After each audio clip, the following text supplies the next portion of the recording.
அதனாலதான் சங்கீதக்காரன் சொல்றான், எனக்கு ஒத்தாசை வருகின்ற பருவத்தை நோக்கி நான் பார்க்கிறேன். அப்படின்னா அவன் இருந்து கொண்டிருந்த அந்த பள்ளத்தாக்கை சுத்தி அவன் பார்க்கல.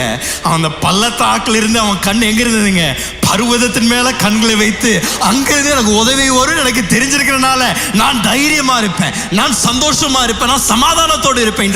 நீங்கள் ஒருவேளை இன்றைக்கு ஒரு பள்ளத்தாக்கில் நீங்கள் இருந்தாலும் உங்கள் பள்ளத்தாக்கின் மத்தியில் தேவன் ஒரு அற்புதத்தை செய்ய வல்லவராய் இருக்கின்றார். உங்கள் பள்ளத்தாக்கை நோக்கி ஒரு அற்புதம் அனுப்ப தேவன் வல்லவராய் இருக்கின்றார். உங்களுடைய கண்கள் இன்றைக்கு பர்வதத்தின் மேலே இன்றைக்கு திருப்பி அவரை பார்த்து சொல்லுங்க, ஆண்டவரே என்னுடைய நம்பிக்கையின் நங்கூரம் நீங்க தான் ஆண்டவரே, என்னுடைய சந்தோஷத்தின் ஊற்றும் காரணம் நீர் தான் ஆண்டவரே. என்னுடைய வாழ்க்கையில என்ன நடந்தாலும் நடக்கலனாலும், வேலை கிடைத்தாலும் கிடைக்கலனாலும், நான் ஃபாரின் போனாலும் போகலனாலும், எனக்கு லோன் கிடைத்தாலும் கிடைக்கலனாலும், எல்லாம் நன்மைக்காகவே என் வாழ்க்கையில் செய்ய நீர் வல்லவராய் இருப்பதனால நான் சந்தோஷமா இருப்பேன்.